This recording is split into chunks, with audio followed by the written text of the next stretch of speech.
నువ్వు నిద్రపో తల్లి. కుక్కలో పిల్లులో ఏ జంతువులు నీ దగ్గరికి రాకుండా అమ్మ చూసుకుంటానుగా.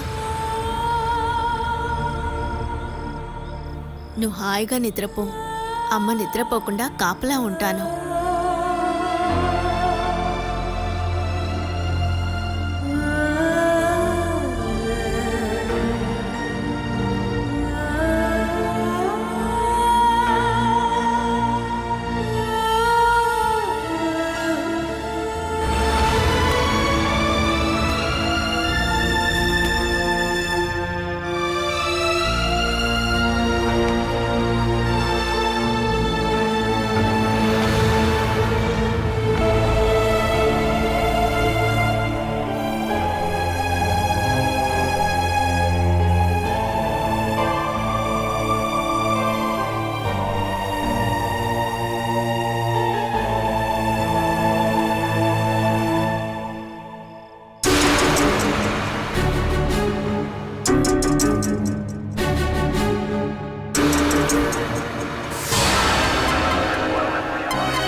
ఇదిగోండి. బాల పాప ఇంకా నిద్రపోలేదు. మన కుటుంబ గౌరవం ప్రకారం చూస్తే తను ఎంత బాగా బతకాల్సిన పిల్ల. కుటుంబంలో మనశ్శాంతి లేకుండా చేయడానికి ఒకరు పుడతారట. తన జీవితం ఇలా నాశనం అవుతుందని మనం ఎవరన్నా కలగన్నావా? నువ్వు చెప్పి చెప్పి తన మీద సింపతి కలిగేలా చేయొద్దు. తన పరిస్థితి చూసి మనసు కరిగిపోయి ఇంట్లో చోటిచ్చావంటే అది మనకే ప్రమాదంగా మారుతుంది. ఇంతకు ముందు అనుభవించాం, గుర్తుందిగా. ఇన్ని సౌకర్యాలున్న ఇల్లు కదండి, ఏదో ఒక గదిలో పడుండనివ్వండి. వేణు కేసులో ఇంకా ఆర్డర్ వేయలేదు. ఏదో ఒక కారణంతో తనను బయటకు వదిలేరంటే బాలా ఇక్కడుందని తెలిసి బయలుదేరొచ్చేస్తాడు. ఆ తర్వాత ఇంతకు ముందు కంటే దారుణంగా ఉంటుంది. ఆ విషయం గురించి నాకు కొంచెం భయం ఉండడం వల్లే ఇక్కడి నుంచి తనని పంపించేయాలని పదే పదే చెప్తున్నాను. నువ్వెందుకు బయటకు వెళ్ళి చూస్తూ ఉంటావు? బాల పసిపాపుతో వట్టి నేల మీద పడుకుంటోంది. అది ఎలాంటి రక్షణ లేకుండా అరుగు మీద. ఎంతైనా మన కూతురు కదండి, దిగులు పడకుండా ఉండగలనా? దిగులు తట్టుకోలేకపోతే నువ్వు వెళ్ళి తన పక్కన కూర్చో. ఆ తర్వాత ఎప్పుడు ఇంటికి రాకూడదు. తనతో పాటు బయటకు వెళ్ళిపోవాలి.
బ్యాగ్ ఎంతైంది? 1000 రూపాయలు. ఇదిగోండి. సరే సార్. Thank you.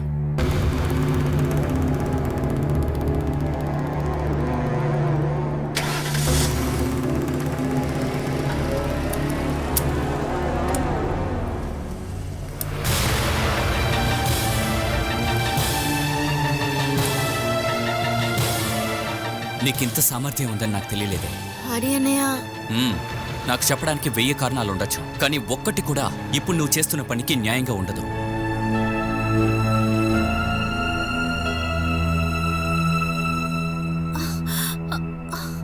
నీ మీద ఎంతో ప్రేమ ఉన్న నేను కూడా క్షమించరాని పనులన్నిటినీ ఇక్కడ కూర్చుని నువ్వు చేస్తున్నావు.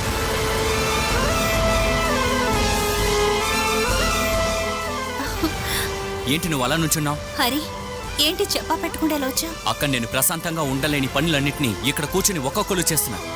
ఇక్కడ కూర్చుని నువ్వు చేసే పని వల్ల మా పరువు మొత్తం గంగపాలైపోయింది.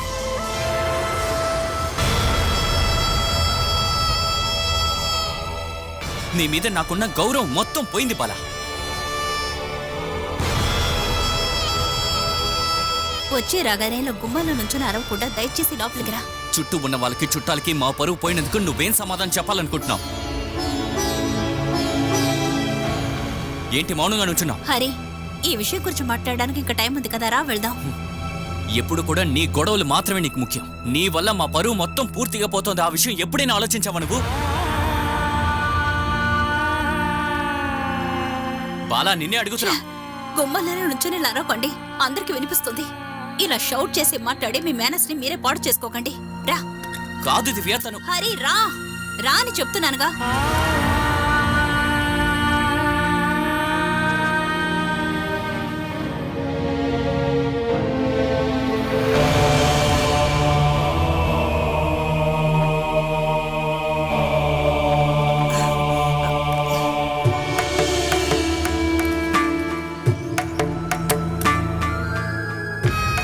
అదేంట్రా నువ్వు వస్తున్న విషయం నాకు చెప్పలేదు?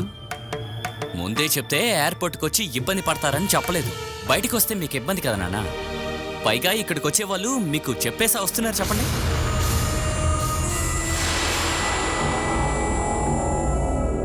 నేను మీకు ముందే చెప్పాను కదా నాన్న, బాలాకి ఏదైనా సాయం కావాలంటే చెయ్యండి అని. ఒకవేళ మీరు చేస్తుంటే ఇప్పుడు ఈ ఇంటి ముందు జరుగుతున్న రచ్చ జరిగేదా?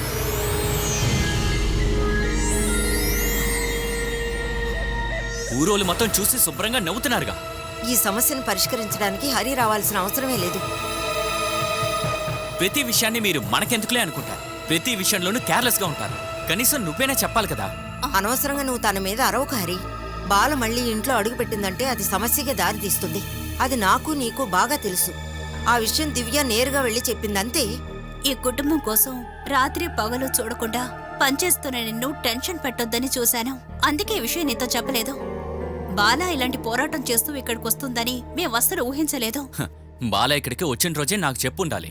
నేను పరిష్కారం చెప్పుండేవాణ్ణి.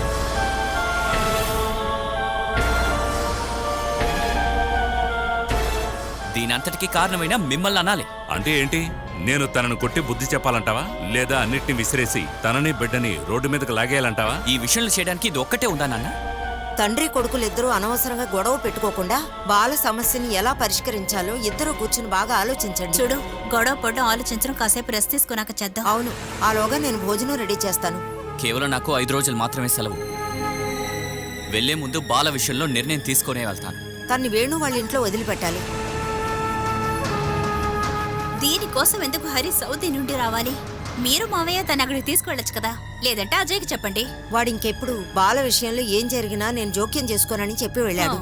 ఇలాగే చెప్పి అన్ని బాధ్యతలు హరికి అంటగట్టండి. హరి, నువ్వు లోపలికి రా. ఏమే, గుమ్మంలో ఇలా జరుగుతుంటే రెస్ట్ తీసుకోవడం నా వల్ల కాదే. తాను ఇక్కడి నుంచి వెళ్ళిపోవాలంటే నువ్వే చెప్పాలి. మన మాట వినాలన్న ఆలోచన తనకుంటే ఇలా గుమ్మంలో కూర్చుని మన పరువు తీసేదా? అలాగని కొట్టి తరివేయగలమా? ఎవ్వరినీ కొట్టి తరిమే పని లేదు నాన్న. వేణు జైల్లో ఉన్నాడు. బాల అక్కడ ఉండలేని పరిస్థితి ఉంది కాబట్టే తను ఇక్కడికొచ్చింది. మళ్ళీ తన విషయంలో ఇబ్బంది రాకుండా పరిష్కారం వెతకాలి. నువ్వు ఎందులోనూ తలదూర్చొద్దు హరి. నువ్వు పోలీసులకి ఫోన్ చేసి చెప్పు. వాళ్ళొచ్చి మిగతా విషయాలు చూసుకుంటారు. బాలకు వ్యతిరేకంగా మనం పోలీస్ స్టేషన్కి వెళ్లి కంప్లైంట్ ఇవ్వడం మంచిది కాదు కదమ్మా. తను మన గుమ్మంలో కూర్చొని ఇలా పోరాటం చేయడం మాత్రం బాగుందా? ఇంకా ఉన్న పరువు పోయేలోపు ఈ సమస్యని తీర్చాలి. దానికంటే ముందు మన బాలాకేం కావాలో తెలుసుకోవాలి. అందరూ కూర్చుని చర్చించి ఈ విషయంలో పరిష్కారం వెతకాలి.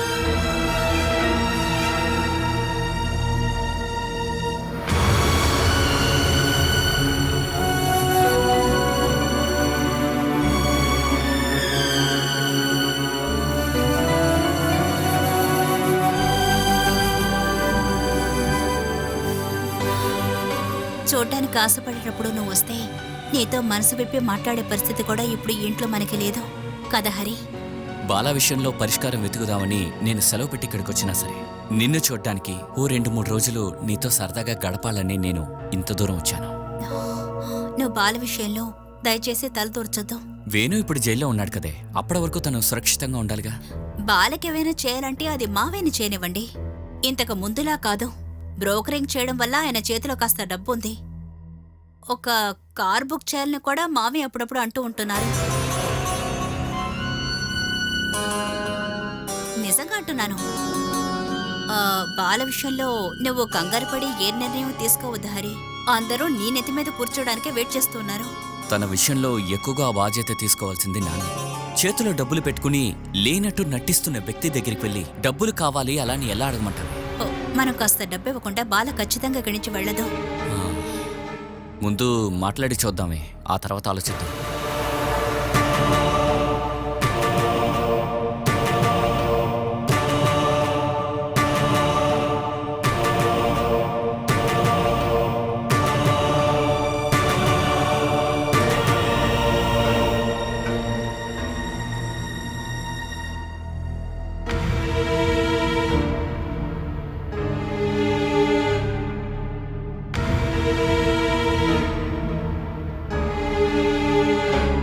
రెండు 3 సంవత్సరాలు సొంత ఇంట్లో ఉన్నట్టుగా ఉన్న ఇంట్లోంచి అద్దె ఎక్కువైనా ఈ ఇంటికి రావడానికి కారణం నువ్వే బాలా.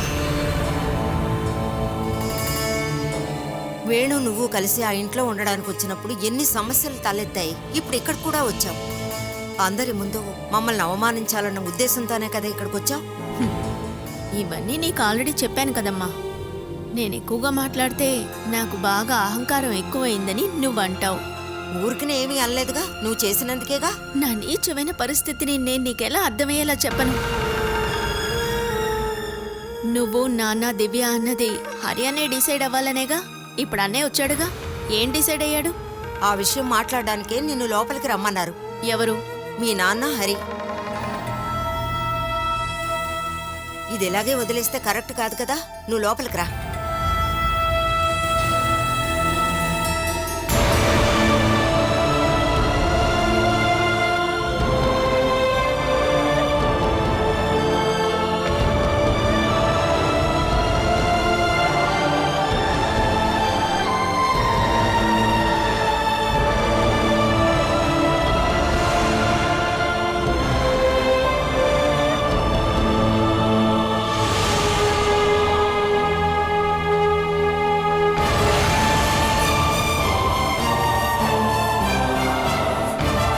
వేణుగోపాల్ కేసులో తీర్పు వచ్చేంత వరకు నువ్వు అక్కడికెళ్ళి ఉండడమే కరెక్ట్ అనిపిస్తోంది నాకు.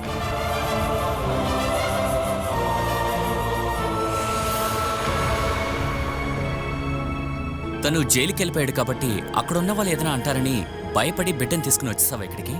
తొందరపాటు నిర్ణయం తీసుకోవడమే నీ తప్పు. అవునన్నయ్య, అంతా నా తప్పే. మీరందరూ కలిసి కట్నం ఇచ్చి నాకు పెళ్లి చేశారే, అతను హత్య చేసి జైలుకు వెళ్ళింది నా తప్ప? పోలీసులు వచ్చి నన్ను అక్కడి నుంచి పంపించింది కూడా నా తప్పేనా? జీవించడానికి ఒక చోటు కోసం ఇక్కడికొచ్చి నేను చేసిందే పెద్ద తప్పు. పెళ్లికి ముందు వేణు మీద ఆ కొట్లాట్లో నరుక్కోడాలు గాని హత్య కేసులు గాని ఉన్నట్టు నాకు తెలీదు. నీకు పెళ్లి చేసి పంపిన తర్వాత వాడు కిరాతకుడిగా మారితే అది నీ తలరాతని నువ్వు సర్దుకుపోవాలి.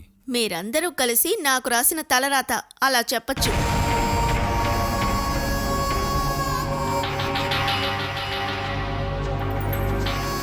మీ దయని ఎదురు చూసి నేనిక్కడికేమీ రాలేదు. నాకు చెందాల్సిన వాటితోనే మీరిప్పుడు హాయిగా బతుకుతున్నారు. అందులో నాకు ఒక వంతు ఇవ్వండి అనే కదా అడుగుతున్నాను.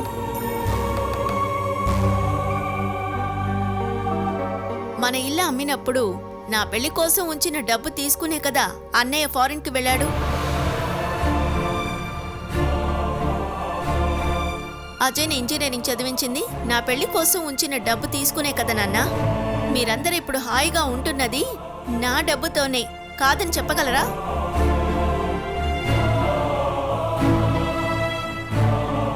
నా డబ్బుతో మీరందరూ హాయిగా ఉంటున్నారు, నేను నడి రోడ్డున.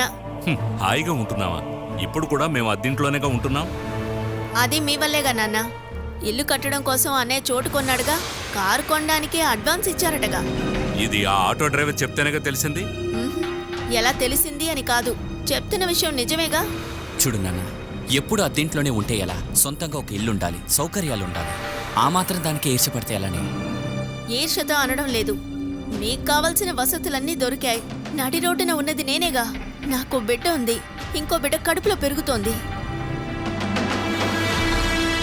నాకు ఉద్యోగం లేదు, ఉండడానికి చోటు లేదు, భోజనం కూడా లేదు. ఇవన్నీ లేకుండా ఎలా బతకాలో నేర్పివ్వండి. నిన్నెక్కడ ఉంచినా వేణు వచ్చి గొడవ పెడతాడు. ఆ విషయం తెలిసి కూడా నిన్నిక్కడ ఎలా ఉంచగలవు? మనందర్నీ అవమానించాలనే కదా ఇంటి గుమ్మ ముందు పొయ్యిరించుకొని కూర్చోనుంది. శత్రువులు కూడా ఈ విధంగా ప్రవర్తించరు. మన మీద అంత కోపం ఉండడం వల్లే కదా బాల ఈ విధంగా చేస్తోంది.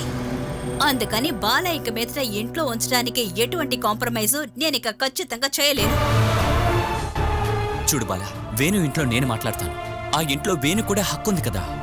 అక్కడ వేణుగోపాల్ హక్కు అంటూ ఇప్పుడేమీ లేదు. ఆయన షేర్ అమ్మే కేసు నడిపిస్తున్నారు. ఆ షేర్లో నీకు భాగం ఉంటుంది కదా.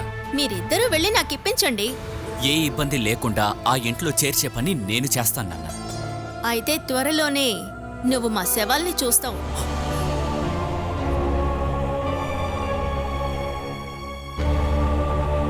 అక్కడ పక్కనే ఉన్న చెరువులో మమ్మల్ని తోసి చంపేసి బాలా ఈ ఊరు వదిలిపెట్టి వెళ్ళిపోయిందన్న వార్తలు మీరు వింటారు.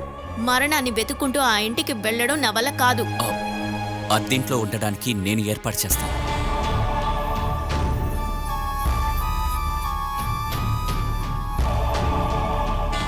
నువ్వు అక్కడికెళ్ళుండవు. నీకు ఉద్యోగం వచ్చేంత వరకు ఆ ఇంటికి అద్దె నేను కడతాను.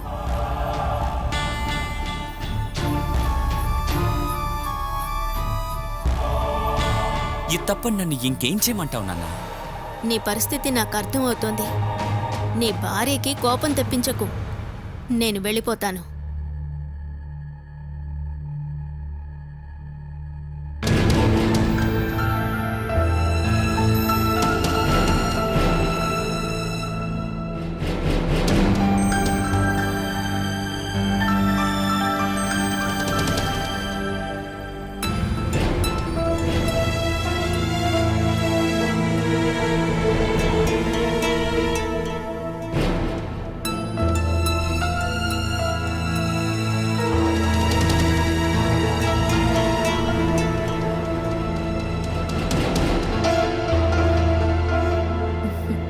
మన వాళ్ళందరికీ మన మీద ఎంత ప్రేమో కదా. మనకి ఈ ఇంట్లో చోటివ్వరట, మరో చోటికి పంపిస్తారట. మనం వెళ్ళిపోదామా? ఇక్కడే మనం ఉంటే మా అన్నయ్య కూడా నన్ను ద్వేషిస్తాడు. కాస్త మంచివాడు అంటే అది మీ హరి మావయ్య మాత్రమే. ఇక్కడే ఉండి అది కూడా పాడు చేసుకోకూడదు. మనం వెళదాంలే.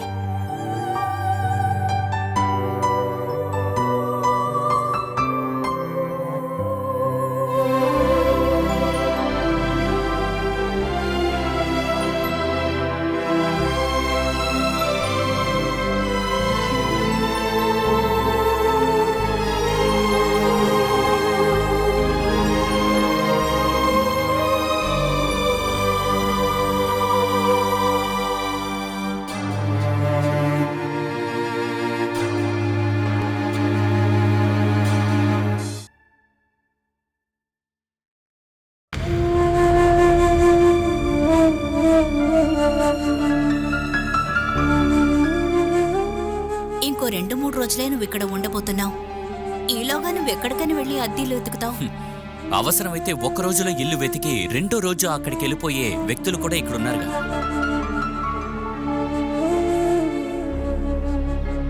ఆ సమయంలో మన ఇల్లు ఎలా ఉండేదో నీకు చెప్పిన అర్థం కాదు హరి. ఆ రోజు అక్కడి నుంచి రావడం మంచిదే అయింది. లేదంటే వేణు చోట్లో నేనే జైల్లో ఉండేదాని. ఇప్పుడు ఇక దాని గురించి నువ్వేం మాట్లాడుకు. లేదంటే జరిగిందేంటో తెలియకుండా తప్పు చెప్పకూడదుగా. అనుభవించింది మనమేగా. జరిగింది జరిగిపోయింది. ఇక దీని గురించి ఏం చేయాలో ఆలోచించు హరి. బాల ఇంకా బిడ్డ ఉండడానికి ఒక ఇల్లు వెతికి తీరాలి. ఏదైనా అవసరమైతే టక్కుమని ఇక్కడి నుంచి వెళ్లే దూరంలో ఆ ఇల్లు ఉండాలి. ఈ చుట్టుపక్కల తక్కువ అద్దెకి ఇల్లు దొరకదురా. లేదా ఎవరైనా ఫారెన్లో ఉండి ఇక్కడ ఖాళీ హౌసెస్ దొరకచ్చు. కానీ ఇంటిని బాగా చూసుకునే వాళ్ళకే అద్దెకిస్తారు. అయితే మంచి ఇల్లు దొరికేంత వరకు బాల ఇంకా బిడ్డ ఇద్దరు ఉండడానికి రూమ్ రెడీ చేయాలి. అద్దెకి ఇల్లు చూస్తే బాలా ఇక్కడి నుంచి వెళ్ళిపోతానని చెప్పిందిగా. అలాంటప్పుడు తనిక్కడ ఉండడానికి వీల్లేదు. తను ఇలా కార్ పార్కింగ్ లో ఉండడం నాకిష్టం లేదు. ఇల్లు నేను చూసి పెడతాను.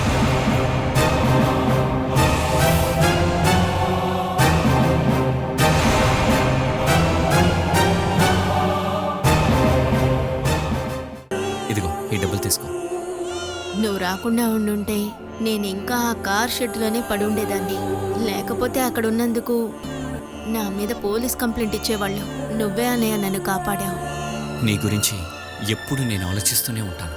నాకు తెలుసు నువ్వు దివ్య చెప్పినట్టు వినాల్సిన పరిస్థితిలో ఉన్నావు. కనీసం నీకనే అర్థమవుతుందిగా. ముందే తీసుకో. సాయం కరుణో కాదు నాన్న. నువ్వు ఎప్పుడు అంటుంటావే నీ పెళ్లి కోసం బ్యాంకులో దాచిన డబ్బుని తీసుకుని నేను గల్ఫ్కి వెళ్ళాను అని. నాకు జీవితం దొరికిందని. అది నిజం నాన్న. ఇప్పుడు నేను తీసుకుంటున్న జీతంలో నీకు ఒక భాగం ఉంది. అందుకే ఇస్తున్నాను. నీ రుణాన్ని నేను ఇలాగే తీర్చుకోగలను. మొదటిసారి నీ నుంచి ఈ డబ్బు మీద నాకు హక్కు ఉంది అని అనిపించింది. ఇప్పుడు నువ్వు నాకు ఇచ్చింది పాత లెక్క కాదు, నేను కొత్త జీవితం మొదలు పెట్టడానికి ఇచ్చిన డబ్బు.